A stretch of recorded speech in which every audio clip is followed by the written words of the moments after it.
மணிரத்னம் இயக்கத்தில் நம்ம உலகநாயகன் கமலஹாசன் நடித்து வர படம் தான் தக் லைஃப்.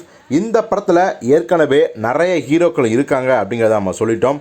அதில் ஜெயம் ரவி, துல்கர் சல்மான், கௌதம் கார்த்தி இவங்கெல்லாம் இருக்காங்க.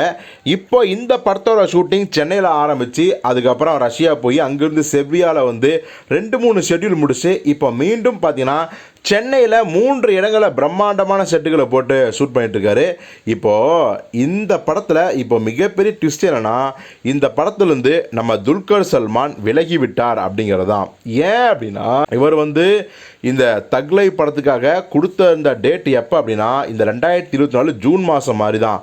ஆனால் கமலோட உத்தரவின்படி இந்த தக்லை படத்தை முன்னாடியே ஆரம்பிக்கணும் அப்படிங்கிறதுக்காக மணிரத்னம் அவர்கள் ஆரம்பித்தார். அதனால தான் ஹெச்னோத் படத்தையும் ஓரமாக ஒதுக்கி வச்சிட்டாரு. இப்போ பார்த்தீங்கன்னா இந்த படத்தில் இப்போ துல்கர் சல்மான் போர்ஷன் எடுக்கலான்னு பார்த்தா அவரோட டேட்ஸ் இல்லை. எங்கே போச்சு அப்படின்னா, இவர் வந்து ஏற்கனவே மலையாள படத்தில் லக்கி பாஸ்கர் அப்படிங்கிற படமும் காந்தா அப்படிங்கிற மலையாள படத்துக்கும் பார்த்தீங்கன்னா அவர் வந்து கால்ஷீட் கொடுத்துருக்காரு.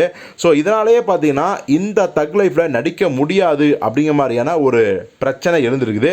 அது மட்டும் கிடையாது, சூர்யா சுதாகரா இணைய படத்துலையும் பார்த்தீங்கன்னா அவர் மிக முக்கியமான கேரக்டரில் நடிக்கிறார் அந்த புறநானூறு படத்தில். ஸோ இதெல்லாம் வச்சு பார்க்கும்போது இப்போது இன்னைய தேதிக்கு நம்ம துல்கர் சல்மானோட தேதிகள் இடிக்கவே வேறு வழி இல்லாமல் அந்த படத்தில் அவர் விலகிட்டார். இப்போது துல்கர் சல்மான் விலகினதுக்கப்புறம் வேறு யார் நடிப்பாங்க அப்படிங்கிற ஒரு ஆர்வம் எழுந்திருக்கு. ஏன்னா ஆரம்பத்தில் துல்கர் சல்மான் கேரக்டரில் நடிக்க வேண்டியது நம்ம சிம்பு தான்.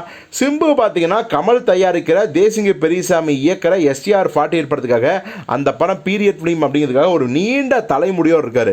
ஸோ கெட்டப் சேஞ்ச் பண்ண முடியாது இந்த படத்துக்காக, அதுக்காகவே அவர் நடிக்கலை. அதுக்கப்புறம் தான் துல்கர் சல்மான் வந்தார். இப்போ துல்கர் சல்மானும் இந்த படத்தில் இல்லை அப்படின்னு ஆனதுக்கப்புறம் வேறு எந்த ஹீரோ, எந்த இளம் ஹீரோ நடித்தா நல்லாயிருக்கும் அப்படிங்கிற ஒரு கலந்து ஆலோசிக்கிற மாதிரியான விஷயங்களை ஈடுபட்டிருக்காங்க. அநேகமாக மணிரத்னத்தோட இயக்கத்தில் இதுவரைக்கும் நடித்த ஏதாவது ஒரு ஹீரோ தான் நடிப்பாங்க அப்படின்னு சொல்கிறாங்க. பொறுத்திருந்து பார்ப்போம் அந்த ஹீரோ யார் அப்படின்னு.